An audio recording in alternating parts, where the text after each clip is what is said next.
नमस्कार किसान भाइयों और बहनों।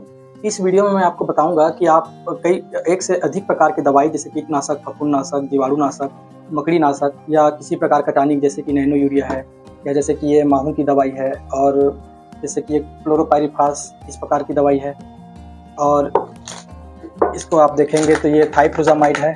तो ये कई प्रकार की दवाइयों को हमको समय समय में मिलाकर डालने की ज़रूरत पड़ता है क्योंकि अभी हमारे साइड मजदूर अच्छे से मिलता नहीं है, जिसके कारण से हमें तकलीफ होती है। तो हम चाहते हैं कि हमारे खेत में 2 से अधिक प्रकार या 1 से अधिक प्रकार की समस्याएं हैं, कीट लगा है या फिर फफूंद से संबंधित कोई रोग लगा है या जीवाणु संबंधित रोग लगा है जैसे जीवाणु झुलसा रोग या किसी प्रकार की इल्ली लगी है तो और हमको टॉनिक भी डालना है अपने खेत में।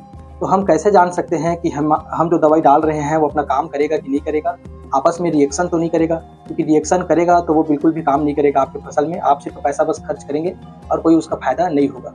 तो इसी को बताने के लिए मैं यह वीडियो बना रहा हूँ कि आप कैसे यह जान सकते हैं कि जो दवाइयाँ आप 2 से 3 प्रकार की जो दवाइयाँ हैं इसको आप अपने खेत में मिला के डालना चाहते हैं तो वो काम करेगा कि नहीं करेगा, मतलब वो रिएक्शन तो नहीं करेगा।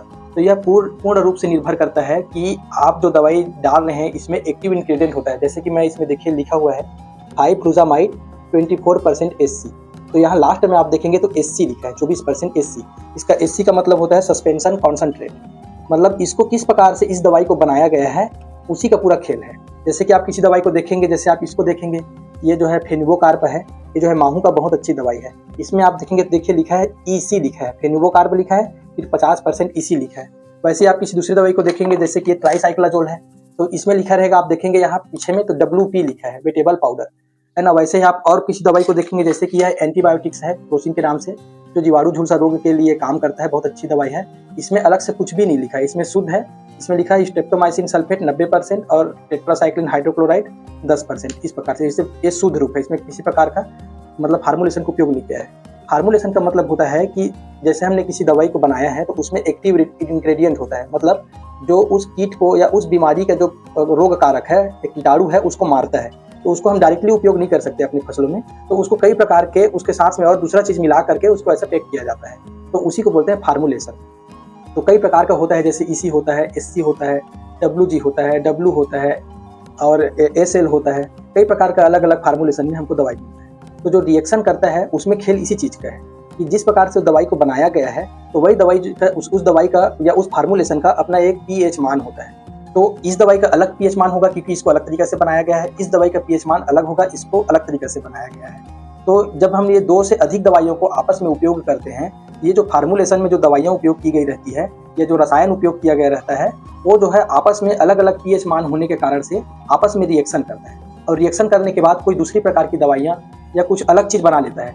फिर जब इसका जो मुख्य दवाई है जो उस रोग कारक को, उस कीटाणु को मारता है, जब वही नहीं रहेगा, वो परिवर्तन हो गया, तो वो आप लोग को लगेगा मैंने तो इतनी सारी दवाइयाँ डाली थी, महंगी से महंगी दवाई डाली थी, लेकिन वो काम नहीं किया। इसलिए काम नहीं करता है क्योंकि उसका वास्तविक जो रूप है, जो उसका फार्मूला है वो परिवर्तित हो जाता है, फिर वो कीट के लिए बिल्कुल काम नहीं करता। इसका नुकसान एक और है, कभी कभी आप लोग देखे होंगे जब आप बहुत सारी दवाइयों को मिला करके डालते हैं तो कोई विशेष अलग से रोग जो है आपके खेत में अचानक से उभर करके आता है।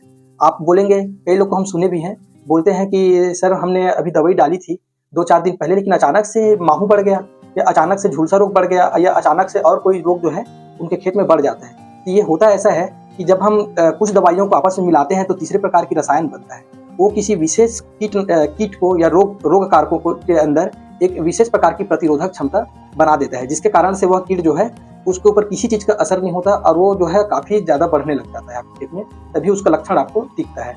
इसके अलावा आपके फसल के जो पत्तियां हैं उसमें भी अपना साइड इफेक्ट लाता है। जब अधिक प्रकार की दवाई को आप मिला के डालेंगे 2 से अधिक प्रकार का, और जब वो रिएक्शन कर गए रहते हैं तो आपके फसल को या तो पीला कर देगा या किसी अलग तरीके से लक्षण पैदा करेगा, जिससे आपको लगेगा कि कोई आपकी जो दवाई है वो रिएक्शन कर गया या फिर कुछ अलग टाइप से आपको दिखने को मिलेगा, जैसे कि कोई नया रोग लग गया हो।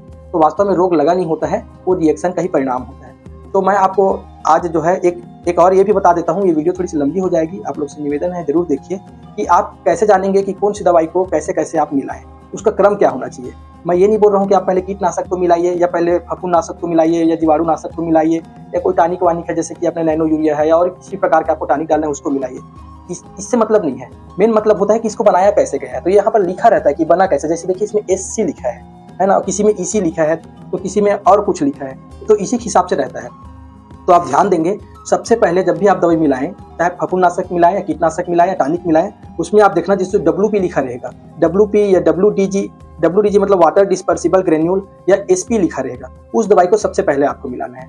और जब भी आप स्पेयर में डायरेक्ट मिलाएंगे तो स्पेयर में पूरा पानी न भरें, ताकि उसको घोलने के लिए भी तो समय चाहिए, तो आप आधा या 1/3 स्पेयर में पानी भरें।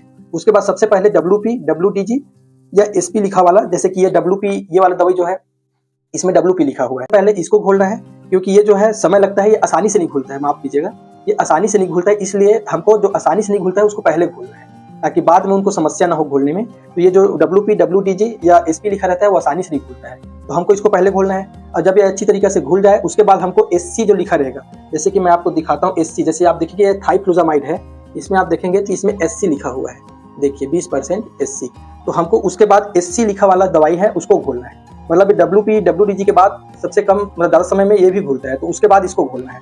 और या तो फिर WG लिखा रहेगा, वाटर ग्रेन्यूल, WG भी लिखा था कई दवाइयों में, तो उस दवाई को आपको घोलना है। उसके बाद फिर SL लिखा वाला दवाइयों को घोलना है तीसरे नंबर पे, सॉल्युबल कंसंट्रेट बोलते हैं, जिसमें SL लिखा हो।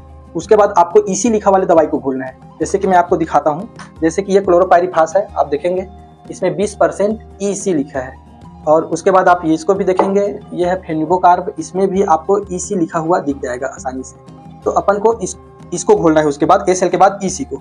उसके बाद अंत में आपको चिपको, अगर आप मिलाना चाहते हैं तो आप चिपको मिलाइए, या टॉनिक मिलाना चाहते हैं तो आप टॉनिक मिलाइए, जैसे कि नैनो यूरिया वगैरह है, आप ये सब चीज़ों को आप मिला सकते हैं। तो इस प्रकार से ये हो गया आपको छिड़काव की बात। उसके बाद एक बात आती है कि हमें बीज उपचार करना है, तो बीज उपचार में हम क्या दवाई को कैसे मिलाएं, क्योंकि हर चीज़ का एक सिस्टम होता है, तो इसको अगर आप जानेंगे तो आपको उस दवाई का वास्तविक लाभ जो है मिल पाएगा, नहीं तो उसका फायदा नहीं मिल पाएगा, सिर्फ आपका पैसा खर्च होगा। तो बीज उपचार के लिए आप ध्यान रखेंगे FIR, ये इसका एक सिस्टम है कि सबसे पहले आपको फफूंदनाशक दवाई जो रहेगा फंजीसाइड रहेगा, जैसे कि कार्बेंडाजिम है या हेक्साकोनाजोल है या मेंकोजेब है, उसको बीज के ऊपर लेप लगाना है, मतलब 2 ग्राम प्रति किलो बीज के दर से। और उसके बाद फिर इंसेक्टिसाइड को आपको मिलाना है। अगर कीटनाशक आपको मिलाना है कि किसी जैसे कि माहू का है, एफिड वेफिड का, या किसी प्रकार का कीटनाशक आपको मिलाना है, जैसे क्लोरोपाइरीफास है 505, वो आप मिला सकते हैं। उसके बाद आपको लास्ट में टॉनिक वगैरह मिलाना है, जैसे कि नैनो यूरिया आप मिला सकते हैं, या कोई ग्रोथ प्रोमोटर है उसको मिला सकते हैं। तो यह क्रम आप ध्यान रखें, बीज उपचार के लिए पहले फफूंदनाशक, उसके बाद कीटनाशक, उसके बाद किसी प्रकार का आपको टॉनिक वगैरह मिलाना है तो आप उसको मिलाइए। तो ये हो गया, आपको इसको किस प्रकार से मिलाया जाता है उसके बारे में मैंने बताया है। अगले वीडियो में मैं आपको बताऊंगा, मैं यहाँ पर आपको दिखा रहा हूँ, आप देख सकते हैं मैंने बहुत सारी दवाइयों को रखा हुआ है। आप ये जो दवाइयाँ आप डाल रहे हैं उसका रिएक्शन कैसे होता है, आप रिएक्शन को कैसे चेक कर सकते हैं कि वो आपस में रिएक्ट किया कि नहीं किया, क्योंकि आपको 3 से 4 प्रकार की दवाई भी कई बार डालना पड़ जाता है, तो आप रिएक्शन को चेक कैसे कर सकते हैं उसके बारे में मैं अगले वीडियो में बताऊंगा, इसलिए आप अगले वीडियो को जरूर देखना, यह आप लोग के लिए काफ़ी अच्छा मददगार हेल्पफुल साबित हो सकता है। धन्यवाद।